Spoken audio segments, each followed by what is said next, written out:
2.1 का तीसरा प्रश्न है। किसी परेड में 616 सदस्यों वाली एक सेना की टुकड़ी को 32 सदस्यों वाले एक आर्मी बैंड के पीछे मार्च करना है। आर्मी बैंड वाले कितने हैं? 32 हैं, और जो आर्मी सेना है वो कितनी है? 616 है।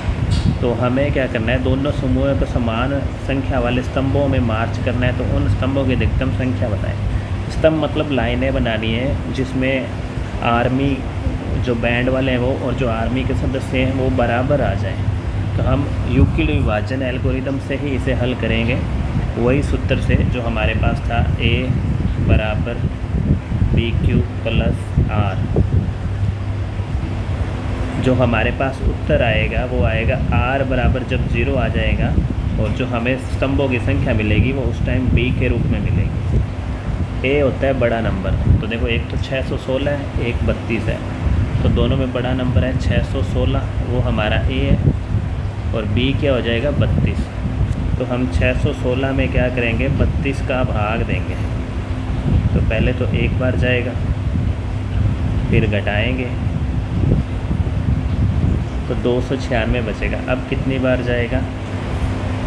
तो देखो, 32 का भाग अगर हम 10 बार देंगे तो 320 आएगा, उससे छोटा जाना चाहिए। तो 9 बार जाएगा, कितना आ जाएगा? 288। हम फिर अब वापस घटाएंगे, घटाने के बाद यहाँ 8 बच जाएगा। तो ये तो हमारा जो है वो है भागफल। भागफल को कहते हैं Q। तो ये कितना है? 19। R यानी शेषफल कितना है? 8। अभी हमें क्या है? R बराबर 0 नहीं मिला है, तो हमारा उत्तर नहीं आएगा। R बराबर 0 नहीं है, तो हम वापस हल करेंगे। 32 क्या है? A बन जाएगा, और 8 क्या है? वो B बन जाएगा। अब 32 में 8 का भाग देना, कितनी बार जाएगा? 4 बार जाएगा। 32 में से 32 घटाया 0। भागफल क्या है? 4। शेषफल क्या है? 0। R बराबर 0 प्राप्त हो गया हमें। जब R बराबर 0 आ जाए तो जो HCF होता है वो हमें किस रूप में मिलता है? B के रूप में। B हमारे पास क्या है? 8 है। तो हमें इसने प्रश्न में बोला है कि दोनों समूहों को समान संख्या वाले स्तंभों में मार्च करना है। तो उन स्तंभों की अधिकतम संख्या क्या होगी? तो मार्च करने के लिए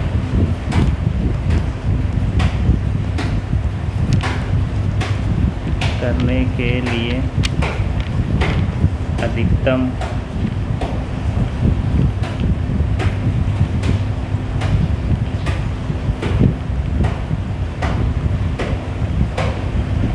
स्तंभों की संख्या 8 होगी। ये आंसर है इसका। देखिए, प्रश्न नंबर 4 है। यूक्लिड विभाजन परिमेय का प्रयोग करके दर्शाइए कि किसी धनात्मक पूर्णांक का वर्ग, तो हमारे पास जो धनात्मक पूर्णांक है उसका वर्ग किसी पूर्णांक m के लिए 3m या 3m प्लस 1 के रूप का है क्या, वो हमें बताना है। तो संकेत भी दिया गया कि मान लीजिए x कोई धनात्मक पूर्णांक है और यह 3q, फिर coma 3q plus 1, 3q plus 2 के रूप में लिखा जा सकता है। अगर वर्ग करते हैं तो 3m और 3m प्लस 1 के रूप में लिखा जा सकता है। ऐसे हमें ये प्रश्न हल करना है। तो हम इसे उसी यूक्लिड विभाजन परिमेय से हल करेंगे।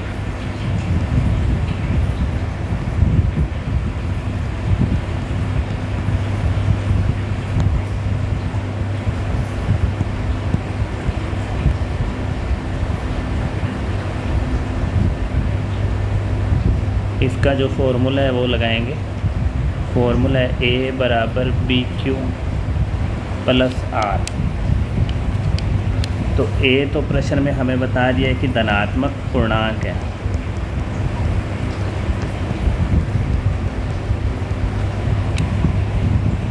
और B हमारे पास जो हमें मिलेगा, तो माना कि B हमारे पास क्या होगा? 3 होगा। जैसे प्रश्न में दे रखा है, हमें सूत्र में लगाते हैं। इधर देखें Q के आगे क्या है? B है। Q की जगह यहाँ M दे रखा है, तो ये Q मान लो चाहे M मान लो, उसके आगे क्या है? 3 है। तो B हमारे पास क्या है? 3 है। तो माना D बराबर क्या है? 3 है। अब हमें जो आर होता है, आर क्या होता है, आर होता है वो बी से तो छोटा होता है, 0 से बड़ा या फिर 0 के बराबर होता है आर। तो अभी हमें आर पता नहीं है, पहले हमें आर पता करने होंगे, आर कितने हैं इसमें। जैसे प्रश्न में दिया है कि धनात्मक पूर्णांक का वर्ग करने पर मैंने 1 लिख लिया, 1 का वर्ग कर लिया 1, फिर मैंने 2 लिख लिया, 2 का वर्ग 4, 3 का वर्ग 9, 4 का वर्ग 16, 5 का वर्ग 25, 6 का वर्ग 36। अब हमें क्या करना है कि हमें इसमें से आर निकालना है। आर निकालने का ये तरीका है जैसे प्रश्न में दिया है। तो हम क्या करेंगे, हमारे पास क्या है कि बी दे रखा है, बी कितना है 3 है, 3 का भाग दे देंगे सब में।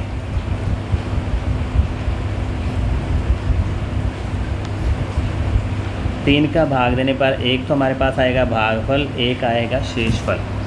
तो देखें 1 में अगर 3 का भाग देंगे वो तो जाएगा नहीं, क्योंकि 1 छोटा है, तो भाग कितनी बार गया 0 बार, और शेषफल 1 बच गया। अब 4 में 3 का भाग देंगे तो 1 बार जाएगा, 3 एकम 3, और 1 ही क्या बच जाएगा शेषफल।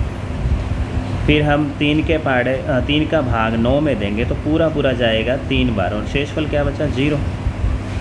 अब उसके बाद फिर हम 3 का भाग देंगे 16 में, 16 तो आते नहीं है, उससे छोटा 15 आते हैं, कितने पर आते हैं 5 पर, शेषफल क्या बच गया 1।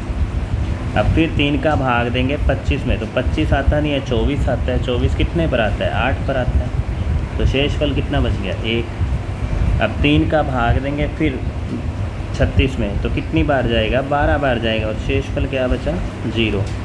अब हमें इसमें पता चल जाएगा कि आर हमारे पास कितने हैं। देखें पहले 1 आया, फिर 1 आया, फिर 0, उसके बाद सेम फिर 1 1 0। तो हमारे पास क्या है, जैसे 3 नंबर अलग आने के बाद फिर 3 सेम आ रहे हैं, तो आर हमारे पास क्या होंगे 3 होंगे। कौन कौन से होंगे, आर 0 हो जाएगा, 3 मतलब 3 संख्याएँ होंगी, ऐसे 1 2 बार आ गया वैसे नहीं, 1 0 हो गया, 2 0 1 2, 3 हमारे पास आर हो गए, जैसे 3 इधर आए थे 1 2 3। उसके बाद फिर सेम आ रहा है, हम आगे हल करेंगे वर्ग तो फिर सेम आएगा। ये सिर्फ आर निकालने के लिए हल किया था। अब आगे प्रश्न हल करेंगे।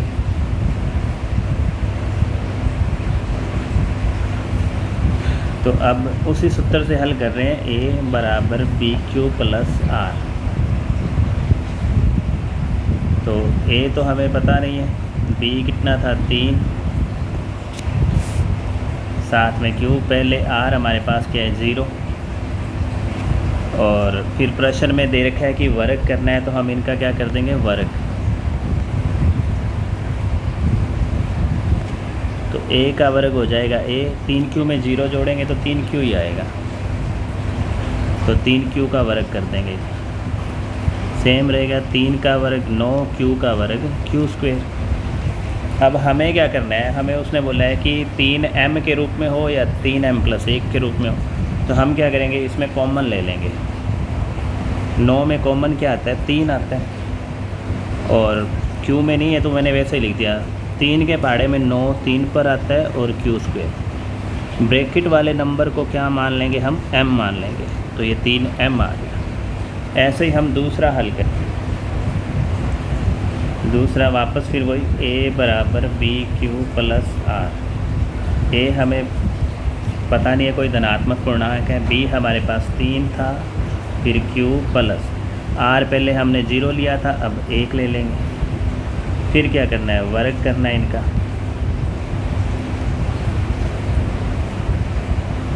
a का वर्ग a, 3q प्लस 1 का वर्ग करेंगे। अब यहाँ क्या होगा, यहाँ फॉर्मूला लग जाएगा a + b की स्क्वायर वाला, a² + 2ab + b स्क्वायर।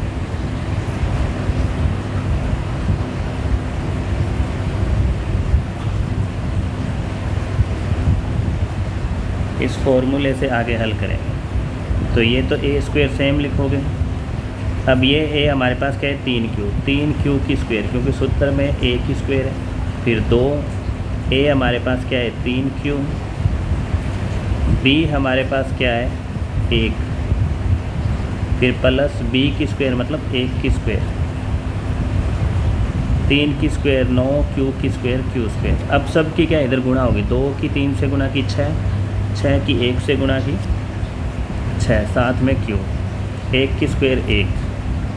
अब हमें क्या करना है, कॉमन लेना है। तो देखें कॉमन हमें 3m प्लस 1 के रूप में बनाना है इसे। तो देखें 3 इधर भी कॉमन आ रहा है और 3 इसमें भी आ रहा है, इसमें नहीं आ रहा है, इसे छोड़ दें, मैंने लिख लिया। 3 के पहाड़े में 9 कितने पर आता है, 3 पर। 3 के पहाड़े में 6 कितने पर आता है, 2 पर। इसमें कॉमन नहीं आ रहा, मैंने इसे सेम लिख दिया। ब्रैकेट वाले नंबर को क्या मान लेंगे, m प्लस 1। ये हमारा हल हो गया। अभी हमारे पास एक और बचा है, उससे भी हल करेंगे। अब फिर आगे हल करेंगे। a बराबर बी क्यू प्लस आर। ए हमें पता नहीं है, b कितना है 3, क्यू प्लस आर हमारे पास अब एक बचा है 2, वो लिख लिया। फिर क्या करेंगे, वर्क करने पर a का वर्ग करोगे a स्क्वायर और 3 क्यू प्लस 2 का वर्ग करेंगे पूरे का। सेम यही फॉर्मूला लगेगा जो इधर लगाया था। a बराबर, यहाँ देखिए a पर स्क्वायर है, a हमारे पास 3q है, 3q पर स्क्वायर, फिर प्लस फॉर्मूले में इधर 2 है, वो 2 लिखोगे। फिर a है, a हमारे पास 3q है, फिर b है, b हमारे पास क्या है 2 है, प्लस b की स्क्वायर, b क्या है 2 की स्क्वायर, 3 की स्क्वायर 9, साथ में q स्क्वायर, 2 को 3 से गुना किया 6, फिर 6 को 2 से गुना किया 12, साथ में q, 2 की स्क्वायर क्या होगी 4। अब हमें क्या है, या तो उत्तर लेके आना है 3m में या 3m प्लस 1 में। तो इधर तो लास्ट में 4 है, तो इसके क्या कर देंगे, टुकड़े कर देंगे, क्योंकि लास्ट में क्या होना चाहिए, 1 होना चाहिए। तो 4 के टुकड़े क्या करेंगे, 3 प्लस 1। अब हमें क्या करना है, कॉमन लेना है। देखिए 3 के पहाड़े में 9 भी आता है, 12 भी आता है और 3 भी आता है। मैंने 3 कॉमन ले लिया। 3 के पहाड़े में 9 3 पर आता है, 3 के पहाड़े में 12 4 पर आता है, और 3 के पहाड़े में 3 1 पर आता है। ये कॉमन नहीं आ रहा, तो इसे सेम का सेम वैसे ही। अब ब्रैकेट वाले नंबर को क्या मानोगे, m मानेंगे, और लास्ट में प्लस 1। ये इसका आंसर है पूरे का।